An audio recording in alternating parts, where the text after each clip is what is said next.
Welcome to Cruise News, your daily update on everything happening at sea. Visit cruisenews.io to see today's stories and sign up for email alerts. Imagine wiring $44,000 for, the ultimate family summer vacation. You've been promised the absolute dream, a gorgeous suite on the Odyssey of the Seas, premium drink packages, elite excursions, the works. Right, and you're packing your bags. Exactly. The departure date is just around the corner. But then you call the cruise line just to double-check the reservation number you were given, only to find out that your booking actually belongs to a complete stranger. Oh, that is brutal. Your money is gone, and you are not getting on that ship. So today, in this deep dive, we are exploring the incredible and sometimes dangerous timeline of cruise demand. It's a wild timeline right now. It really is. First, we are starting with the immediate reality of securing a cabin today and analyzing the psychological traps that this current high-demand market has created. Because people are getting desperate. Spot on. Then we look down the timeline to 2028, examining how luxury lines are weaponizing the fear of missing out to lock in your money years in advance. And finally, we push this timeline to its absolute limit, abandoning land entirely to live permanently on a modified 1999 Soviet research vessel. Now, that is quite the spectrum. Oh, for sure. As you listen, think about where you fall on the spectrum. Are you just trying to get on a ship this summer, plotting a luxury escape 2 years out, or looking to move onto a ship permanently? It is a fascinating progression. Yeah. I mean, the fundamental forces shaping how we buy vacations are changing the entire travel landscape. Yeah, we are seeing a complete shift in consumer behavior. Driven by a post-pandemic realization that travel is no longer a luxury to delay, right? It's an essential part of life. However, that intense desire to secure an experience immediately is creating massive vulnerabilities. Let's dive right into those vulnerabilities, because the desperation to get a cabin right now has spawned a $200,000 cautionary tale down in Miami. Ah, yes, the Diaz case. Yeah.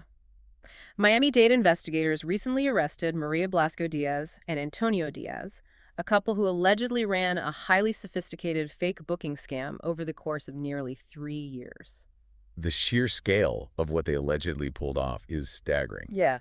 We were talking about $200,000, $250 in losses across multiple victims. My initial thought when I saw this headline was, how are people still falling for random internet phishing links? Well, that is the most insidious part of this story. This was not a phishing link or an anonymous email from a foreign prince. Wait, it wasn't? No. The investigators documented that these complaints came directly from friends and acquaintances of the couple. Oh, wow. This is a classic affinity fraud. Yeah. They weaponized established personal trust. When standard cruise fares are sitting at record highs and availability is scarce, consumers naturally start hunting for alternative routes. That makes perfect sense. Psychologically, when someone you know from your community tells you they have a friends and family insider hookup, it completely short-circuits the normal critical thinking mechanisms you would employ on a random travel agency website. Exactly. You drop your guard. You think, I know these people, why would they steal from me? They allegedly promised these victims incredibly steep discounts for Royal Caribbean sailings. And they sold the whole package, didn't they? Oh, the entire fantasy. Yeah. The central complaint in the arrest records involves a family that thought they were booking a July 2023 sailing. It wasn't just a base fare either. Hotel stays before the cruise, cabin upgrades, travel insurance, shore excursions. All the bells and whistles. Yep. That family handed over $44,910. And they didn't use a credit card. They paid using a mix of Zelle transfers, cash, and checks. Which is a huge mistake. Huge. The scam apparently even extended to luxury goods. Victims paid nearly $139,000 for 16 Rolex watches and a Patek Philippe watch that never materialized. Through a supposed jewelry connection Antonio Diaz claimed to have. Yeah, it feels like buying a Rolex out of a trench coat, but for your family's summer vacation. I just have to ask, in an era of instant online booking, why are people handing over Zelle transfers to individuals for a corporate cruise? Is the current boom in cruise demand making people that desperate for exclusive deals? It really is. High demand and rising prices naturally create a gray market where people hunt for back-channel deals. But the inclusion of the luxury watches actually provides a huge clue into the underlying mechanics of the grift. How so? By offering Patek Philippe watches alongside cruise discounts, the scammers were crafting a cohesive persona of insider access. They were selling the illusion that they operated in a VIP tier of society where rules and retail prices simply don't apply. Oh, that is incredibly manipulative. It is. But the most terrifying aspect of this case isn't the psychological manipulation. It is how the scam survived basic, real-world verification. I am so glad you brought that up, because the victims didn't just blindly trust them. They actually picked up the phone and called Royal Caribbean to verify the booking. And Royal Caribbean told them the booking was real. Yes. How on earth does a fake reservation pass a verification check by the actual cruise line? What comes down to the precise phrasing used during the phone call. According to the investigators, the scammers provided a legitimate, active reservation number. But let me guess, it belonged to a completely different passenger. Precisely. If a traveler calls a multi-billion-dollar corporation and asks, "Is this a valid confirmation number?" the customer service agent looks at their screen, sees an active booking, and says yes. Wow. The agent just assumes the person calling is the person named on the file. Right. To actually protect yourself, the inquiry must be highly specific. You have to ask, does this confirmation number match the names of my specific family members? That is such a tiny distinction with a devastating consequence. So the family thinks everything is fine, but as the departure date creeps closer, they don't receive any boarding passes or luggage tags? And then comes the excuse. Yeah, the excuse Maria Blasco Diaz allegedly gave was that a cruise line employee who was handling their special deal had been fired. Investigators noted she repeated that exact excuse to multiple victims. We have to dissect why that is a massive blinking red flag from an operational standpoint. Because of how automated things are. Exactly. Legitimate travel agencies and major cruise lines utilize entirely automated ticketing systems. A single employee's employment status does not freeze a multi-billion-dollar corporation's ability to generate a PDF boarding pass. Right, the system doesn't just crash because Steve left the company. No, it doesn't. If someone ever tells you a travel document is delayed because a specific person left the company, you are likely being defrauded. Furthermore, the payment methods used here are the ultimate vulnerability. Oh, the Zelle transfers. Yeah, when you use a peer-to-peer app like Zelle or hand over a personal check to an individual, you are stripping away every single consumer protection you possess. You must use a credit card, and that charge must show up as the cruise line or a certified bonded travel agency, never an individual's name. The emotional toll of failing to do that is just brutal. One large family group planning a graduation trip had their entire sailing fall apart just 2 days before they were supposed to leave. Heartbreaking. As for the Diaz couple, they are facing multiple first-degree felony charges, including organized fraud and grand theft, which under Florida law can carry up to 30 years in prison. They have entered not guilty pleas. It is a dark reality of the current market. But it's interesting because the desperation that drives people into these gray market scams is the exact same force driving changes at the very top end of the market. Luxury lines know travelers are terrified of missing out, so they are leveraging that exact scarcity to lock down your money years in advance. The contrast is striking.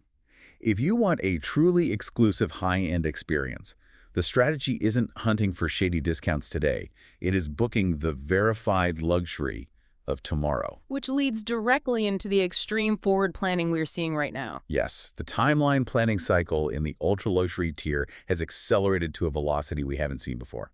We are seeing this play out right now with Crystal. They are releasing their summer and fall 2028 itineraries right now, with bookings opening tomorrow, April 28, 2026. That is massive forward planning. It is. The spotlight is on the new Crystal Grace, debuting June 11, 2028, sailing from Rome to Venice. But let me push back a bit here. Opening 2028 sales in the spring of 2026. It's like buying concert tickets before the band has even written the album. That's a great way to put it. Does releasing itineraries this far out signal an industry that is incredibly confident in its premium demand, or just a race to lock down consumer dollars early? Well, while securing early cash flow is always a benefit for capital-intensive businesses like cruise lines, this is a structural shift in luxury cruising. It shows extreme confidence. Right. So it's about locking you in. Absolutely. The primary driver here is loyalty mapping and market share lockdown. If Crystal holds your deposit for a June 2028 sailing on the Crystal Grace, they know with absolute certainty that you are not shopping with Regent, Seabourn, or Silver Sea for that summer. Oh, wow. They have effectively taken you off the chessboard for the next 24 months. Exactly. And the weapon they're using to convince consumers to surrender that flexibility is culinary exclusivity. You're not kidding. The massive culinary focus in their promotional material is intense. They've got renderings designed by Tilburg Design of Sweden featuring Umi Uma, which is Nobu Matsuhisa's Japanese-Peruvian fusion spot with a drop-in sushi bar. Nobu is a huge draw. Huge. And up on Deck 10, they are debuting Osteria de Video, a contemporary Italian venue tied to chef Massimiliano Alagmo. They are literally teasing a menu featuring saffron risotto with licorice powder right now in 2026. Plus Beef Bar, a high-end steakhouse concept. They're selling these restaurants as the main event. And we have to look at the underlying mechanics of why a culinary scarcity model is so incredibly potent in a maritime environment. Compared to dining on land. Right. On land, if you want to dine at a Nobu or a 3-Michelin-starred Italian place and you can't get a reservation, you simply walk down the street to a different high-end restaurant. You have options. Yeah, there's always another spot. But at sea, the ship holds an absolute monopoly on your dining experience. The cruise line controls the entire ecosystem. That makes total sense. By integrating figures like Nobu Matsuhisa and Massimiliano Alagmo, Crystal is taking the extreme scarcity of elite land-based dining and confining it to a vessel with a few hundred passengers. Chef-driven dining is the new battleground for luxury lines. So food is no longer an amenity to enjoy between ports. Exactly. It is the primary driver for booking years in advance. The fear of missing out on that specific saffron risotto is what compels a traveler to hand over a deposit today. And they are blanketing the globe to make sure they capture every possible demographic. It's not just the Crystal Grace in the Mediterranean. The Crystal Symphony is heading to Alaska, British Columbia, and then over to Japan and South Korea. And the Serenity is covering Europe.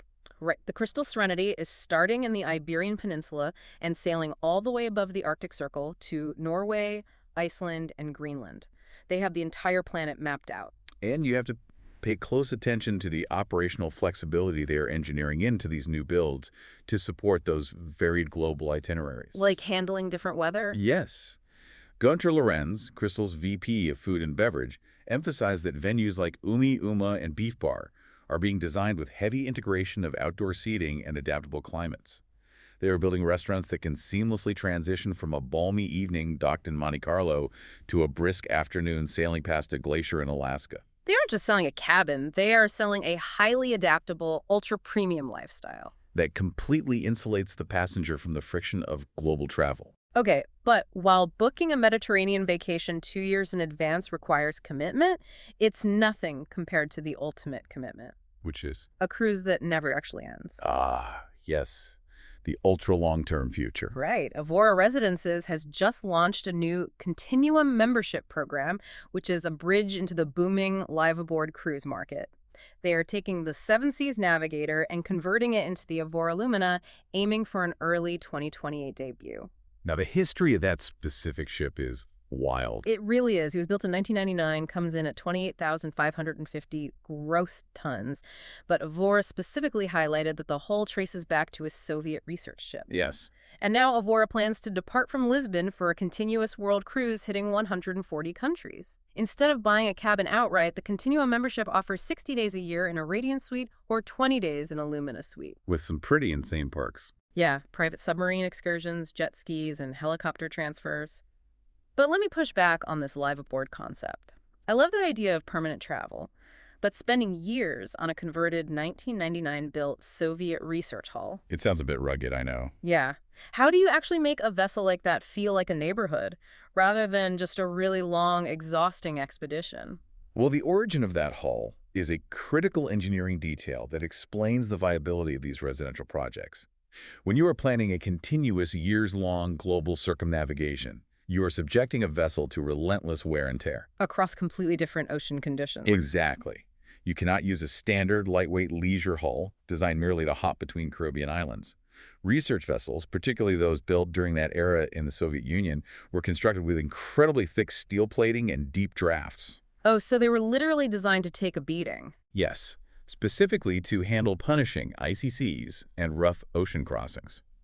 Utilizing a massively durable, older hull provides the physical foundation necessary for non-stop global navigation, while allowing the company to completely gut and reimagine the interior into luxury condominiums. Okay, that makes the engineering side clear. But what about the people buying into this? That's where we see a huge demographic change. They are actively targeting the structural shift toward remote work. The data shows a significant downward trend in age for long-term cruising. While the average age is now 59, owners span from their 30s to their 90s. So a younger digital nomad crowd. Precisely. By offering a 60-day fractional model, Avora is targeting digital nomads, entrepreneurs, and semi-retired professionals. They want the billionaire lifestyle of submarine excursions without severing their ties to land-based businesses. Changing it from an end-of-life retirement concept to mid-career global mobility. Exactly. They're even building a dedicated high-tech business center into the Avora Lumina for this. But let's inject a dose of realism here. Things break. Look at Villa V Residences, Avora's partner on this launch. Their own residential ship, the Odyssey, faced severe technical issues and months of launch delays in 2024. That's true. They were essentially stranded ashore in Belfast for months. Right. If the primary appeal is seamless luxury, doesn't a breakdown like that turn the dream into a nightmare? You would think so, if you view them through the lens of traditional vacationers. But Michael Pedersen from Villa V Residences hit on a crucial psychological distinction. What's that? Living at sea is a lifestyle, not a vacation. A vacationer expects flawless, nonstop entertainment. If a ship breaks down for 3 days, the trip is ruined. Yeah, people get furious. But a resident requires a completely different mindset. Pedersen observed that the grueling delays in Belfast actually served as a massive catalyst for community building. Wait, really? The delays help them? Yes. The residents trauma-bonded over the shared adversity of the wait. They organized shoreside events, started coordinating their future onboard lives, and formed a strong resident community before they ever set foot on the deck. So it's less like buying a ticket to a resort and more like being an early settler in a new town. Precisely. You have to expect the roads won't be paved yet. It requires a pioneering mindset. Personalization is key, treating cabins as bedrooms where you can close the door while the ship becomes the home and the neighborhood. Which brings our timeline full circle. We have watched the evolution of the modern passenger today, from people willing to risk $40,000 in a scam just for a week at sea, To travelers locking in luxury 2 years in advance. to those abandoning land altogether for a fractional membership on a fortified research vessel. It's an incredible evolution, and I'll leave you with a final provocative thought to ponder on all this. We are demanding significantly more from the ocean than in previous decades. We definitely are. As these residential ships continuously circle the globe, hitting 140 countries year after year with the same population of digital nomads and pioneers aboard, what happens to the concept of a port of call? That is a fascinating question. When the port is just your temporary backyard and the ship itself has effectively evolved into a sovereign, floating micronation. Thanks for listening to Cruise News. Visit cruisenews.io to catch up on the latest updates and sign up for free email alerts.